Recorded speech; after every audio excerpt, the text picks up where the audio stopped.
नाशिकमध्ये प्रथमच महादत्तयाग सोहळा मोफत आयुर्वेदिक शिबिरासह आध्यात्मिक मेजवानी। नाशिक शहरात पहिल्यांदाच भव्य महादत्तयाग सोहळ्याचे आयोजन करण्यात आले असून या सोहळ्याला धार्मिकतेसोबतच आरोग्य सेवेची जोड देण्यात आली आहे। अहिल्यानगर जिल्ह्यातील संगमनेर तालुक्यातील वडगाव पान येथील दत्त दिगंबर सेवाभावी संस्थेच्या वतीने हा उपक्रम राबवण्यात येत आहे। परमपूज्य गाडगे महाराज यांच्या मार्गदर्शनाखाली 3, 4 आणि 5 एप्रिल 2026 रोजी गोल्फ क्लब ईदगाह मैदान येथे हा 3 दिवसीय सोहळा पार पडणार आहे। या काळात दररोज सायंकाळी 4 ते 6 वाजता 1008 कुंडी महादत्तयाग संपन्न होणार असून वैदिक मंत्रोच्चार, प्रार्थना आणि पारंपरिक विधींच्या माध्यमातून शरीरशुद्धी व जीवनातील समस्यांवर मार्गदर्शन केले जाणार आहे। या सोहळ्याचे वैशिष्ट्य म्हणजे नागरिकांसाठी मोफत आयुर्वेदिक आरोग्य शिबिराचे आयोजन। सकाळी 10 ते सायंकाळी 5 या वेळेत होणाऱ्या या शिबिरात डॉक्टर मोहनपुरी नाडी परीक्षण करून रुग्णांना सल्ला देणार आहेत। तसेच उपस्थितांना आध्यात्मिक मार्गदर्शनही मिळणार आहे। याशिवाय भाविकांसाठी दररोज रात्री 7 ते 8 या वेळेत मोफत रुद्राक्ष वाटप करण्यात येणार आहे। धार्मिक, आध्यात्मिक आणि आरोग्यदायी उपक्रमांचा संगम असलेल्या या सोहळ्याचा लाभ मोठ्या संख्येने नागरिकांनी घ्यावा असे आवाहन आयोजक संस्थेच्या वतीने करण्यात आले आहे। 1008 हवन आहेत, 3 तारीख, 4 तारीख आणि 5 तारीख। तसेच आयुर्वेदिक शिबिर जे आहे ते सकाळी 10 पासून दिवसभर चालणार आहे। दुपारी 3 वाजेपासून तर रात्री 9 वाजेपर्यंत प्रार्थना होईल, पंचसुक्ताचा अभिषेक होईल, हवन होईल, 7 चक्रांची शुद्धी होईल। असं 3 ते 10चं नियोजन आहे। तसेच जे आयुर्वेदिक शिबिर जे आहे मोफत तपासणी करून, नाडी परीक्षण करून औषधी दिल्या जाणार आहेत।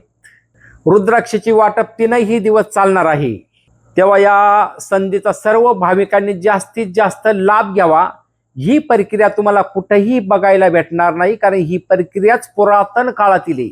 300 वर्षाच्या पाठीमागे ही प्रक्रिया चालत असायची। त्यावेळी डॉक्टर नव्हते, ही प्रक्रियाच असायची। दत्तधाम सरकारतर्फे जो 3 दिवसाचा शिबिर या ठिकाणी आयोजित करणार आहात, हो, त्यासाठी आपण भाविक भक्तांना काय आवाहन कराल? ज्यांची शारीरिक, मानसिक काही बिमारी असेल तर आयुर्वेदिक शिबिराचा सर्वांनी लाभ घ्यावा। 1008 महादत्तयाग सोहळा संपन्न होणार आहे। हो, काय सांगा? वैदिक प्रक्रिया आहे। पुरातन काळामध्ये काही डॉक्टर नव्हते। पुरातन काळामध्ये वैदिक प्रक्रिया चालायची। वैदिक प्रक्रिया म्हणजे काय? आरोग्य हवन, समस्या निवारण हवन, महामृत्युंजय हवन, नवग्रहांचे हवन, प्रार्थना, संकल्प, ध्यान साधना। आपल्या शरीरामध्ये 7 चक्र असतात। त्या 7 चक्रांची शुद्धी, शरीर शुद्ध असल, आपलं मन शुद्ध जर असल तर ते हवन करण्यात मजा आहे। आपलं मन तर जागेवर पाहिजे, आपलं शरीर शुद्ध पाहिजे। आपण 4 तासाची पहिली प्रक्रिया घेत असतो। प्रार्थना, संकल्प, ध्यान साधना, 7 चक्रांची शुद्धी आणि नंतर पंचसुक्तांचा अभिषेक। म्हणजे आपल्या शरीरामध्ये जे 5 प्राण असतात ते 5 प्राण शुद्ध करण्यासाठी पंचसुक्तांचा अभिषेक असतो आणि नंतर आपण हवन करत असतो। आपल्या इथे जी प्रक्रिया चालत असती ही प्रक्रिया पुरातन काळातील आहे। ही प्रक्रिया जवळजवळ आपल्या महाराष्ट्रामध्ये तरी चालत नाहीये। हवन सगळीकच होतात, पण जी अगोदर आपण शरीर शुद्धीची 4 तासाची प्रक्रिया घेत असतो ही कुठेच होत नाही। महाराज, नाशिकमध्ये 3 दिवस हा जो सोहळा पार पडणार आहे, हो, त्या सोहळ्यामधून भक्तांनी काय लाभ घ्यावा आणि त्यांना आपण त्या कार्यक्रमातून काय लाभ मिळणार असं आपल्याला वाटतं? आता ही वैदिक प्रक्रिया म्हणजे पुरातन काळातील प्रक्रिया आहे। प्रार्थनेमध्ये जे आहे आपल्या शरीरामध्ये जी काही आजाररूपी स्मृती असेल, आजार असतील, प्रार्थनेद्वारे कमी होत असतात।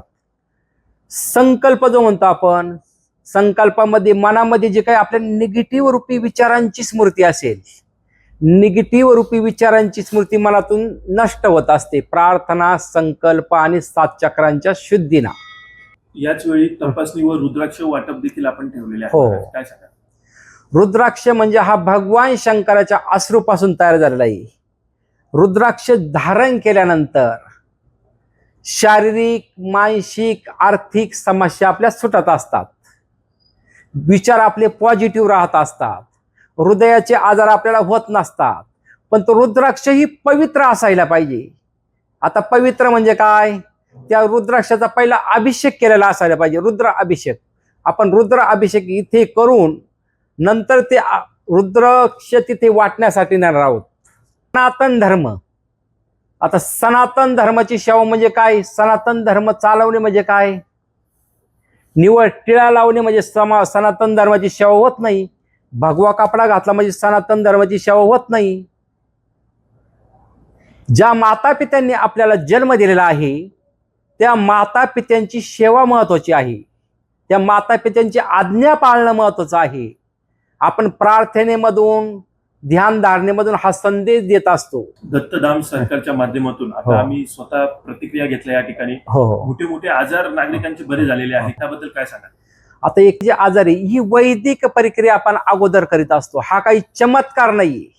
जे आपण प्रार्थना घेतो, संकल्प घेतो, ध्यान साधना घेतो, याच्याद्वारे आपल्या मनामध्ये जे निगेटिव्ह विचार असतात ते निगेटिव्ह विचार नष्ट होत असतात. काही आजार आपल्याला असे असतात, पूर्वजांचे आजार आपल्याला येत असतात, म्हणजे स्मृती म्हणायची, किंवा आपल्या मागच्या जन्माचं काही राहिलेलं असेल ते आजार आपल्याला या जन्मामध्ये भोगावा लागत असतात.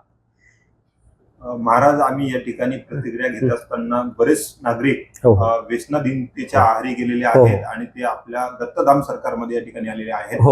तर व्यसनाधीनतेच्या आहारी गेलेल्या नागरिकांना आपण या ठिकाणी काय संदेश देता? आणि बरेच लोक या ठिकाणी बरे झालेले आहेत, काय सांगाल?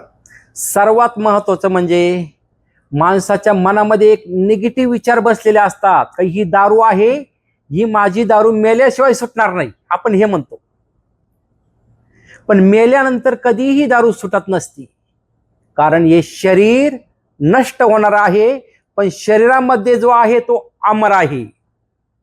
जरी आपण पर आत्महत्या जरी केली तर आपल्याला परत जन्म घ्यावाच लागतो आणि ते भोगावाच लागतात. आपण इथे काय करत असतो? त्याचं मनोबल वाढवलं जातं, म्हणजेच त्याला आधार दिला जातो. तुला भ्रम होतो, तुझं वय जर 40 वर्ष असेल, तू 40 वर्षापासून तू दारू पित नाही, तू 10 वर्षापासून पितोय, मग अगोदर 30 वर्षी पिला नाही, मग का मेला का तू? नाही मेला. फक्त मनोबल वाढवलं जातं. आपलं जे सूक्ष्म शरीर असतं ते आकासलेलं असतं आणि माणसाच्या मनामध्ये निगेटिव्हिटी झालेली असती की नाही, ही दारू माझी आता सुटतच नाही, ही मेल्याशिवाय सुटणार नाही. तो भ्रम आपण त्याच्या मनामधून नष्ट करीत असतो प्रार्थनेद्वारे, संकल्पाद्वारे, ध्यान साधनेद्वारे. दत्तधाम सरकारमध्ये आलेल्या भक्तांवरती उपचार केला जातो आणि आपण त्यांना दिल्या सुद्धा जातात. तर त्याबद्दल काय सांगाल? ही आयुर्वेदिक जी औषधी आहे याची उत्पत्ती कशी झाली ही महत्वाची. काही लोक म्हणतात देव आहे, मग देवाला एवढं कळतं तर मग औषधी खाण्याची काय गरज, असे काही लोक प्रश्न विचारतात. देवतांना सुद्धा डॉक्टर होते. देवतांचे डॉक्टर म्हणजे धन्वंतरी देवता. आता धन्वंतरी देवतेची उत्पत्ती कशी झाली? ज्यावेळेस देवदैत्यांचं युद्ध झालं त्यावेळेस समुद्र मंथनामधून नवरत्ने बाहेर पडली. त्याच्यापैकी धन्वंतरी देवता पहिले प्रगट झाले. तर धन्वंतरी देवता प्रगट झाले तर त्यांच्या हातामध्ये, एका हातामध्ये जळू होता, एका हातामध्ये शंख होता, एका हातामध्ये अमृत कलश होता आणि एका हातामध्ये वनस्पती होती. तिथून पुढं आयुर्वेदिक वनस्पती जास्त प्रचलित झाली. नवरत्नांपैकी गोमाता सुद्धा प्रगट झाली. कुठून झाली? नवरत्नांपैकी गोमाता ही तिथून प्रगट झालेली. गोमाता म्हणजे आपल्या दारापुढे जी गाय आहे ती गाय. काही औषधी असे असतात पंचगव्यापासून बनलेले असतात. दूध आलं, तूप आलं, दही आलं, गोमित्र आलं किंवा शेण आलं, याच्यापासून काही औषधी बनलेले असतात. आजार कमी करण्यास त्या औषधांची आपल्याला मदत होत असते.